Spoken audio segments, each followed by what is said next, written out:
Ce matin-là, à Saint-Quentin, pour le deuxième tour des régionales, c'est un homme en campagne qui sort du bureau de vote. Bonne journée. Devant les caméras, Xavier Bertrand, accompagné de sa femme, salue quelques électeurs et joue le jeu des photos avec certains d'entre eux, encouragé par un membre de son entourage ici, avec sa veste verte. Vous voulez que je prenne la photo? Ouais, ça vous dérange? Mais non. Quand vous êtes... Vous faites le vote séparément à chaque fois, la famille. Cet homme, c'est Jean-Paul Mulot, un ancien journaliste du Figaro, très proche du candidat. Il le connaît depuis 40 ans. Alors à chacun de ses déplacements, il est là, juste derrière, toujours prêt à l'épauler. Un des piliers de la galaxie Bertrand, le porte-parole de la Manufacture. C'est une petite vitrine. Cette association créée il y a 9 ans par le président de la région des Hauts-de-France. Un marchepied idéal pour hisser Xavier Bertrand au plus haut sommet de l'État. Les idées de la Manufacture, ce sont les vôtres. Participez à la Manufacture, rejoignez-nous et vous verrez que vos idées, ce sont celles qui feront la différence. Un espace présenté comme un lieu d'échange et de débat, ouvert à tous. C'est la Vox Populi et tout ce qui nous remonte, c'est mieux que des sondages. On écoute beaucoup ce qui est construit par les milliers de sympathisants qui sont intéressés par la candidature de Xavier Bertrand et qui, eux, nous donnent un feedback, un son de cloche qui est différent parce qu'ils sont en confiance. Ces débats, Xavier Bertrand y participe parfois, écoute toujours, même lorsque les rencontres se déroulent en visio, crise sanitaire oblige. Un vivier d'idées indispensable. Quand on veut être candidat à la présidentielle, il faut impérativement avoir soit un micro-parti, soit une think tank.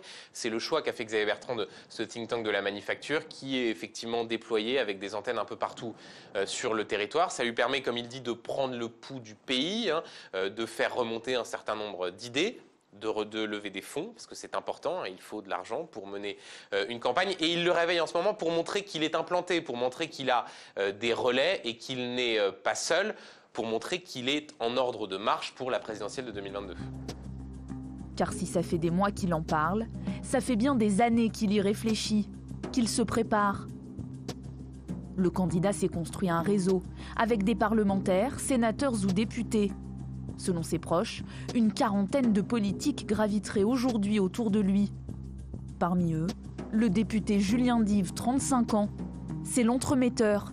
Il fait le lien entre son mentor et Paris, en organisant des dîners. On fonctionne en petit réseau bien structuré, avec des rôles bien précis.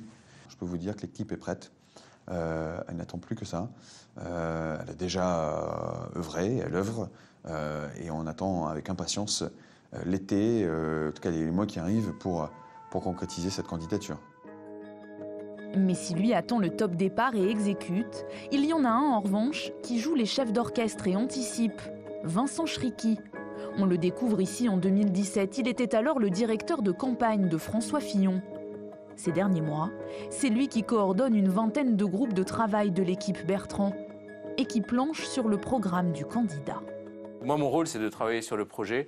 Et Xavier Bertrand l'a dit, il doit avoir un projet. Il en a donné les 3 axes, l'autorité, le travail, la République des territoires. Un homme du sérail qui connaît par cœur les rouages de l'appareil d'État, les pièges des campagnes présidentielles.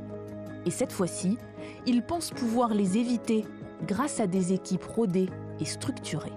Il y a plein de structures autour de Xavier, la Manufacture en fait partie, les groupes de travail que j'anime aussi. Il y a beaucoup d'autres gens qui sont dans des... Voilà, il y a d'autres réseaux qui le soutiennent. Voilà, tout ça, ça fait partie de la vie d'une campagne politique. Des réseaux plus secrets, en tout cas plus discrets, car au-delà de la partie émergée de l'iceberg Bertrand, se cache un monde parallèle, un peu moins exposé. Les amis de l'ombre, ceux qui, derrière le rideau, tirent les ficelles et balisent le chemin pour éviter les faux pas. Il y a Philippe Villain, le banquier d'affaires qui finance la campagne. Et le stratège, Michel Bétan, 54 ans, le vice-président d'Havas, l'un des plus grands groupes mondiaux de conseil en communication. En juin 2017, il venait parler tactique politique sur notre plateau. Il ne faut pas penser que cette France qui n'a pas été votée ne va pas jouer un rôle dans le monde actif de demain. Michel Bétan, c'est une sorte de spin doctor, comme on dit pour Xavier Bertrand. C'est un de ses anciens collaborateurs. Il a commencé à travailler avec lui quand Xavier Bertrand était ministre sous Jacques Chirac. Il l'a suivi dans plusieurs cabinets ministériels. Il l'a aussi suivi quand Xavier Bertrand est devenu secrétaire général de l'UMP. Il était son directeur de cabinet. Désormais, Michel Bétan, il est à la tête d'une grosse agence de pub, mais ils se parlent beaucoup. Et voilà, c'est un de ses plus proches conseillers. Ils échangent énormément sur la stratégie politique de Xavier Bertrand et sa stratégie de conquête en vue de 2022. Et s'il faut désigner un bras droit de Xavier Bertrand, c'est bien lui. Il l'aiguille, le conseille, il recrute et promeut sa candidature. Il lui fait surtout profiter de son expérience et de son carnet d'adresses bien fourni. Reste à obtenir le soutien des Républicains, ce parti que Xavier Bertrand a quitté en 2017. Les discussions sont déjà en cours.